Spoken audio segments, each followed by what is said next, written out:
আজকে জানো আমরা বড় হতাশ হয়ে গেছি। একটার পর একটা এমনই নির্যাতন, নিপীড়ন, অন্যায়, অত্যাচার, অবিচার, এমনটাই জুলুম যদি আমাদের উপরে করে, আমরা কত আর সহ্য করব? আমরা তো সহ্য না করতে পেরে রাস্তায় নেমে পড়ব।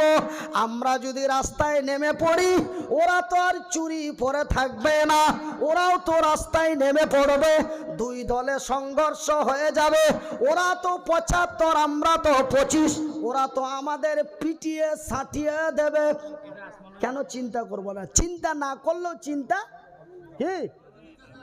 চিন্তা না করলেও চিন্তা এসে যায়। কিন্তু আমি মনিরউদ্দিন, আমার হাত দুটো নেই, আমার পা দুটি নেই, আমি কাউকে মারতে পারবো না, আমি কাউকে ধরতে পারবো না। আমি কোনো মন্ত্রী নই, মন্ত্রীর চামচা নই, আমি এমএলএ নই, এমপির চামচা নই, আমি এমএলএ নই, এমএলএর চামচা নই, আমি কোনো ডন নই, কোনো ডনের মালিক নই। আমি একজন সাধারণ, এক অসহায়, প্রতিবন্ধী, হ্যান্ডিক্যাপ, এক অন্যের সাহায্য চলি। আপনারা দিন খাটেন, দিন খান, আমি রাত খাটি, দিন খাই। আমি আপনাদের মতো সামান্য এক ভোটার। আমি মনিরউদ্দিন গ্যারেন্টি নিয়ে বলছি, চিন্তা করবেন না, চিন্তা করার কোনো দরকার নেই, হতাশ হওয়ার কোনো প্রয়োজন নেই। বলবেন মনিরউদ্দিন ভাই এত বড় গ্যারেন্টি, চ্যালেঞ্জটা কেন দিচ্ছেন? আপনার তো কোনো শক্তি নাই, আপনি তো সমস্ত কিছু অস্বীকার করলেন, তারপরেও কেন চিন্তা করতে নিষেধ করেছেন? বাজানেরা, আমি মনিরউদ্দিন আল্লাহর কসম দিয়ে বলি, আমি আল্লাহর বান্দা, রাসূলের উম্মত, আমি আল্লাহর বান্দা, রাসূলের উম্মত। আল্লাহ তার রাসূলের ব্যতীত আমি অন্য কাউরে বিশ্বাস করি না। আল্লাহ তার রাসূল ব্যতীত অন্য কাউরে বিশ্বাস করি না। তবে আমার আল্লাহ রাব্বুল আলামিন তার পবিত্র কোরআনে সুন্দর করে পৃথিবীবাসীকে বলে দিলেন, আজকে যেমন ভারতীয় মুসলমানেরা বড় চিন্তায় চিন্তিত, ঠিক একদিন মক্কার মাটিতে আবু জেহেলের নেতৃত্বে সেই দিন মক্কার সংখ্যালঘুরা বড় চিন্তায়, দুশ্চিন্তায় চিন্তিত হয়েছিলেন। সেই দিন আমার নবী এবং নবীর সাহাবীরা বড় হতাশ হয়ে গেছিলেন। মাবুদের দরবারে বলেন, আয় আল্লাহ তাআলা, এমনই নির্যাতন, নিপীড়ন, অত্যাচার, অবিচার যদি আবু জেহেলের হয়, তোমার কালেমার পতাকা কেমন করে উঁচা করব? আমার আল্লাহ রাব্বুল আলামিন এই খবর যখন নবীর পেয়ে গেলেন, জিবরাইলকে পাঠিয়ে দিলেন, ওগো জিবরাইল, মক্কার মাটিতে যাও, আমার রাসূল এবং তার সাহাবীরা যেন বড় দুশ্চিন্তায় চিন্তিত আবু জেহেলের অত্যাচারে। আমার ভাইয়ের, আমার বন্ধুরা, এই সংবাদটি আমার নবীর কাছে পৌঁছে দাও। আমার নবী যেন কোনো চিন্তা না করে, আমার রাসূল যেন হতাশ না হয়ে যায়। জিবরাইল নবীর কাছে এসে গেলেন, এসে নবীকে বললেন, ওগো নবী, বলো বিসমিল্লাহির রহমানির রহিম,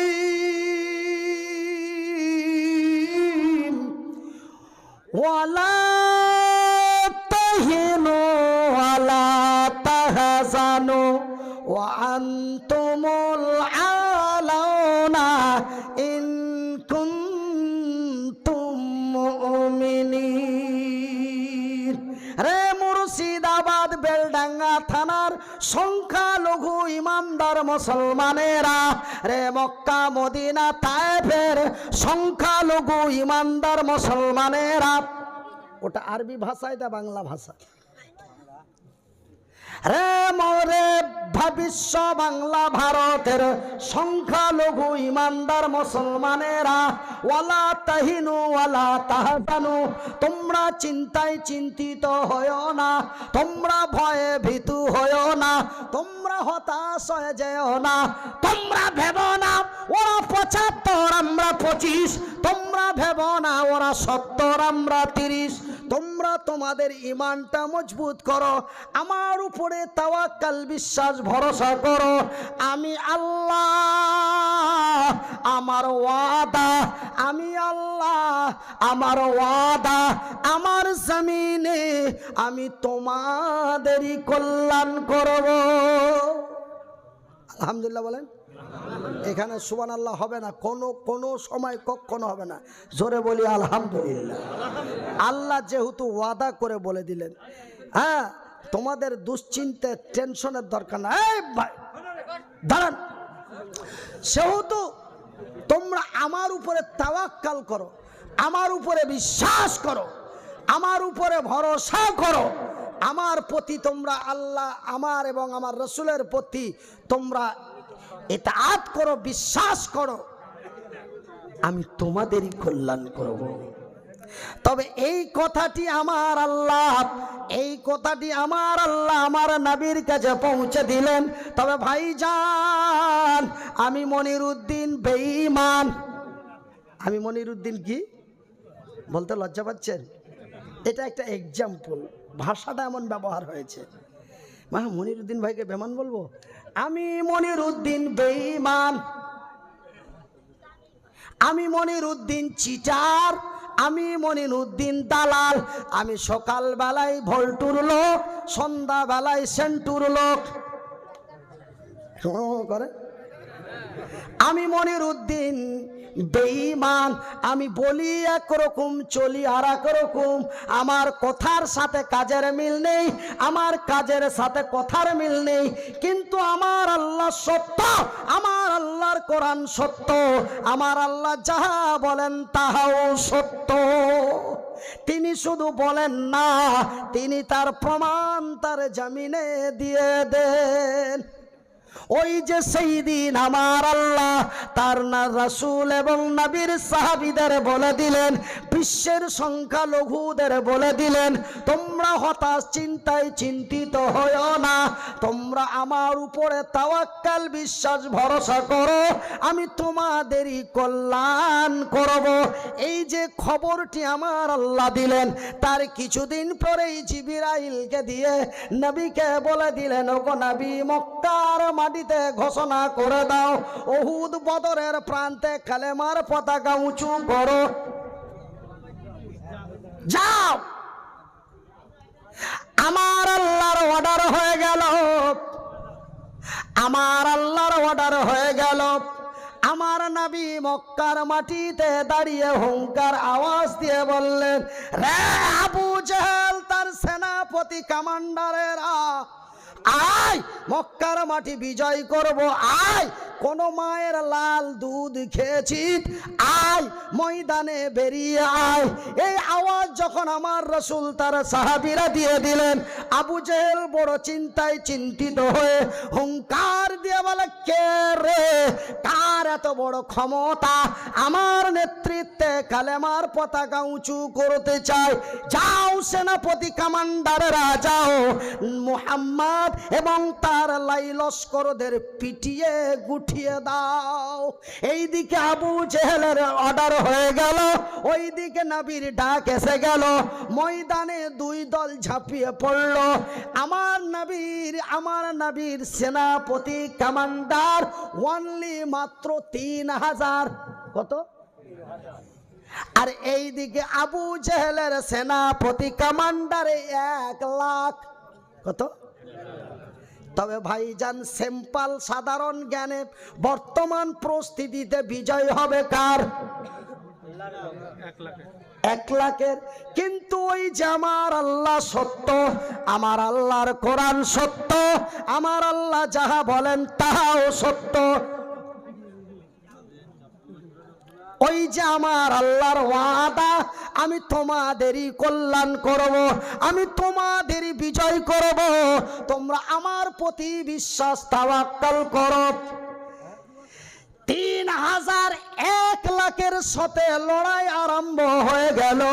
আধা ঘন্টা 40 মিনিটের মধ্যে আবু জেহেলের লোকেরা ময়দান ছেড়ে পালাতে আরম্ভ করলো। একবার জোরে বলি নারায়ে তাকবীর, নারায়ে তাকবীর, নারায়ে তাকবীর, আল ইসলাম জিন্দাবাদ, এইভাবেই ভারত একদিন বিজয় হবে, জোরে বলি ইনশাআল্লাহ। তবে ভরসাটা রাখতে হবে তার। বিজয় কল্যাণময় যদি হতে চাও, মনিরুদ্দিনের 4টা কথা শুনে যাও। আমি মনিরুদ্দিন আমার পকেটের কলমটা দিয়ে গ্যারেন্টি, চ্যালেঞ্জ, সিগনেচার দিচ্ছি।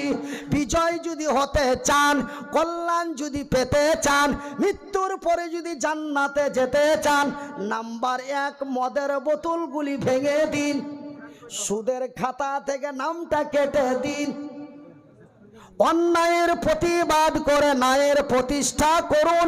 কল্যাণ আমাদেরই হবে, বিজয় আমরাই করব। ভাইজান বন্ধুরে, সেই দিন 3000-এর কাছে 1 লাখের কাছে 3000 বিজয় হলো। ভাইজান আজকে তো আমরা বড় সৌভাগ্যবান, আলহামদুলিল্লাহ বলেন। আজকে তো আমরা বড় সৌভাগ্যবান যে আজকে ভারতের মাটিতে আমরা 30%, কিন্তু সেই দিন মক্কার মাটিতে আবু জেহেলের নেতৃত্বে মুসলমানেরা অনলি 3% ছিল। 2 থেকে 3, আমরা তো 30। আমার ভাইয়ের, আমার বন্ধুরা, সেই দিন 3% বিজয় হলো, আজকে 30% কেন প্রাধানী খেলো? ওরাও তো সংখ্যালঘু, এরাও তো সংখ্যালঘু। আমার কথা শুনছেন না বুঝছেন না? আমার শুধু ঢেলের ভয়ে হাল চালানো হচ্ছে। ভাইজান, ওয়ামা আলাইনা ইল্লাল বালাগ ও আলাইকুমুল হিসাব। এর বাংলা মানে জানেন? এটা তো আরবি ভাষা। এর বাংলা হলো, আমার জানা ছিল আপনাদের জানিয়ে দিলাম, মানলে তোর ভালো, না মানলে পেদানি চললো। আমার জানিয়ে দেওয়ার কর্তব্য জানিয়ে দিলাম। আমার ভাইয়ের, আমার বন্ধুরা, আমার শিক্ষিত বুদ্ধিজীবীগণ, আমি মনিরুদ্দিন আপনাদের ভাই, আপনারা জানো আমারই ভাই। হাত দুটি জড়িয়ে বিনীত অনুরোধ করে যাই, অন্যায়কে সাপোর্ট করবেন না, ন্যায়ের প্রতিষ্ঠা করুন। আমার ভাইয়ের, আমার বন্ধুরা, আমার আব্বা জান, সোনার চানেরা, আমার একটাই বলার উদ্দেশ্য হলো, ওরাও ছিল মুসলমান, এরাও মুসলমান। ওদেরও নাম ছিল আব্দুল্লাহ, এদেরও নাম হলো আব্দুল্লাহ। ওরাও সংখ্যায় কম ছিল, আমরাও সংখ্যায় কম আছি। আমার ভাইয়ের, আমার বন্ধুরা, আমার আব্বা জান, সোনার চানেরা, আমার শিক্ষিত বুদ্ধিজীবীগণ, সেই দিন মক্কার কাবা, বাইতুল্লাহ, মসজিদে হারামকে সুরক্ষা করা হলো। ভারতের বাবরি মসজিদ ভেঙে নাম মন্দির তৈরি হলো। তার কারণটা কি রে? একজন দাঁড়িয়ে বললে আমি 500 টাকা তাকে ইনাম দেয়া যায়। পুনরায় কথাটি রিপ্লাই করছি, ওরাও ছিল সংখ্যালঘু, আমরাও সংখ্যালঘু। ওরাও ছিল মুসলমান, আমরাও হলাম মুসলমান। ওরা 3%, আমরা 30%। ওরাও গরুর মাংস খেত, আমরাও গরুর মাংস খাই না? আজকে আমাকে 1 বাটি নিয়ে যে দিল, যা পারলাম দিলাম। আমার ভাইয়ের, আমার বন্ধুরা, ওদেরও নাম ছিল আব্দুল্লাহ, আমাদেরও নাম হলো আব্দুর রহমান। তবে ওরা কেন বিজয় হলো, এরা কেন বঞ্চিত হলো? ওরা কেন বিজয় হলো, এরা কেন লাঞ্ছিত হলো? ওরা কেন বিজয় হলো, এরা কেন প্রাদানি খেলো? সেই দিন কাবা, বাইতুল্লাহ, মসজিদে হারামের সুরক্ষা হলো। আজকে কেন ভারতের বাবরি মসজিদ ভেঙে রাম মন্দির ভূম পূজা হলো? কারণটা কি গো? কারণটা যদি একজন দাঁড়িয়ে বলতে পারেন 500 টাকা ইনাম দেয়া যায়, 500 টাকা বকশিস দিব, এটা খুশি, নজরানা, হাদিয়া, তোহফা, গিফট। কারণটা যদি একজন দাঁড়িয়ে বলতে পারেন, আমি বলবো, বলবো গো? বলে আপনাকে তো বলার জন্যই ডেকেছি, আবার বলবো বলছেন মানে? বলি দেন, বলবো, একটু সময় লাগবে। আমার ভাইয়ের, আমার বন্ধুরা, আমার আব্বা জান, সোনার চানেরা, ওদের মধ্যে দুইটা জিনিস ছিল। ওদের মধ্যে কি ছিল? ওদের মধ্যে দুটো এক্সট্রা জিনিস ছিল। বলে সেই দুটো কি? একটা ছিল লোভ। একটা কি ছিল? কথা বলেন, কথা বলেন। লোভ। আর একটি ছিল ভালোবাসা। দুটো জিনিস তাদের মধ্যে অতিরিক্ত ছিল। একটি ছিল বড় লোভী, দ্বিতীয়টি হলো বড় প্রেমিক। একটা ছেলে দাঁড়িয়ে বলে, আমি MA অনার্স করছি। ও মনিরুদ্দিন ভাই, আপনি যে বলছেন ওরা ছিল বড় লোভী, ওরা ছিল বড় প্রেমিক, আমরাও সেই দিক থেকে কম নাই। জানেন আপনি, কোন রকম যদি খবর পেয়ে যায় মনিরুদ্দিন হুজুর 5.5 লাখ টাকা কৃষ্ণনগর থেকে বহরমপুর নিয়ে যাচ্ছে, খবর যদি আমরা পেয়ে যাই, সাথে সাথে বড়ুয়াতে যে অ্যাটাক করে টাকা 5 লাখ ছিনতাই করে নিতে পারি, আমরাও বড় লোভী। আপনি বলছেন ওরা ছিল বড় প্রেমিক, আমরা প্রেমিকে কম। মোবাইলে নাম্বার 4টা আছে, 3টা ব্ল্যাক লিস্ট করে রেখেছি, একটা চলছে। ভাষাগুলো কি বোঝা যাচ্ছে না? আরো একটু বুঝিয়ে বলবো। আমি বলি ওদের মধ্যে দুটো জিনিস অতিরিক্ত ছিল। একটা হলো তারা ছিল বড় লোভী, আর একটা হলো তারা ছিল বড় প্রেমিক। ছেলেটা পট করে দাঁড়িয়ে চট করে বলে দিল, আমরা যদি খবর পেয়ে যাই মনিরুদ্দিন হুজুর টাকা 5 লাখ নিয়ে যাচ্ছে বড়ুয়া বেলডাঙ্গাতে, যে আমরা ছিনতাই করে নিতে পারি, আমরা কাউরি আল কেটে নিয়ে নিজের জমিটাকে বড় করতে পারি, আমরা লোভীতে কম, আমরা প্রেমিকে কম। আমি প্রতি বছর একটা একটা করে নতুন নতুন। আমার ভাইয়ের, আমার বন্ধুরা, আমি মনিরুদ্দিন দেখতে আলাদা, ভাষাগুলি আলাদা, শুনে মেজাজ খারাপ হবে কিন্তু বুঝে মেন মাইন্ড ফ্রি হবে, কিন্তু শুনে খারাপ লাগবে। এসব কি বলছে গো? এ জাগি জাগি জাগি রে মুসলমান, এ জাগি জাগি জাগি রে মুসলমান, চৌদিকে ফিরিয়ে দেখ তুই তৌহিদি ফরমান। এ জাগি জাগি জাগি রে মুসলমান, চৌদিকে ফিরিয়ে দেখ তুই তৌহিদি ফরমান। আমার ভাইয়ের, আমার বন্ধুরা, রে আমার আব্বা জান, সোনা চানেরা, তারা ছিল বড় লোভী, তারা ছিল বড় প্রেমিক। ওদের প্রেম এবং ওদের লোভ, আমাদের প্রেম এবং আমাদের লোভ, তাদের সঙ্গে কখনো অ্যাডজাস্ট হতে পারে না। টোটালটাই ক্ষেত্র ভিন্ন। ভাইজান, বন্ধুরে, সিম্পল একটি সাধারণ কথা আপনাদের বলি, মনে কিছু নেবেন না। এই যে আমার কন্যারে ভাই বসে আছেন, ছেলেটার বিয়ে দেওয়া হলো, ছেলেটা বউ নিয়ে বাড়ি এলো। বাবা তার বলে, আব্দুর রহিম তুই তাড়াতাড়ি গৌহাটি চলে যা। যাবি? বলা, বাবা গো, বিষ খেয়ে মারা যেতে পারি, গৌহাটি যেতে পারি না। কেন? সন্ধ্যা লাগলেই হবে আমার সোহাগ রাত, যেই রাত্রিটি আমার লাইফে কোনোদিন আসেনি, আর জীবনে আসবে কিনা তাও জানি না। আজকে নতুন বউ নিয়ে এসেছি, মাগরিবের পরে হবে আমার সোহাগ রাত, হবে আমার ফুলসজ্জার রাত, হবে আমার বাসর রাত। বাজানে রে, বিষ খেয়ে মারা যেতে পারি, কিন্তু তোমার কথা রেখে আমি গৌহাটি যেতে পারি না। এই হলো 22 সালের যুবক। নাকি কথা বলেন না গো? একটু করেন না গো? আগে বলেন, যাবে গো? একজন মাইকা कोई लाल है जो हम जाएंगे, कोई माई का लाल नहीं है। এই 2022 সালে।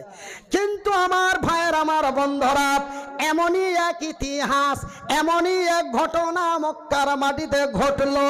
ভাই গো, এই ছেলেটির নাম আমি তা জানি না, কিন্তু ওই দিন, সেই দিন, যেই দিন মক্কার মাটিতে আবু জেহেলের নেতৃত্ব, সেই দিন আমার নবীর ডাকে সাড়া দিল একজন নওজোয়ান তরুণ যুবক। নামটি হলো তার আব্দুল্লাহ, বাবার নাম হলো তার রাওয়াহা। আব্দুল্লাহ বিন রাওয়াহা, রাওয়াহার বেটা আব্দুল্লাহ নতুন বউ নিয়ে বাড়ি এসেছে। বউ তার স্বামীরে দেখে নাই, স্বামী তার বউরে দেখে নাই। কিন্তু আজকে আমরা বড় সৌভাগ্যবান যে আমরা বউ বিয়ে হওয়ার পূর্বেই বউয়ের নাম্বার পাইয়া যাই না? তবে আপনাদের মুর্শিদাবাদ, বিশেষ করে বেলডাঙ্গার ছেলেরা, লোকেরা খুবই ভালো, জোরে বলি আলহামদুলিল্লাহ। আমাদের ওইদিকে দুলা ভাইয়ের সাথে মেয়ে দেখতে গেল, দুলা ভাইকে চিমটি কেটে বলল নাম্বারটা লাও না আমার ভাইয়েরা।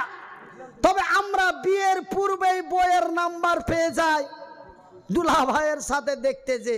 কিন্তু আজ থেকে 140, 45, 50, 65, 200, 250 বছর আগে ছেলে তার বড় ভাইয়ের উপরে ডিপেন্ড করত, ছেলে তার মায়ের উপরে ডিপেন্ড করত, ছেলে তার চাচা বাপের উপরে ডিপেন্ড করত।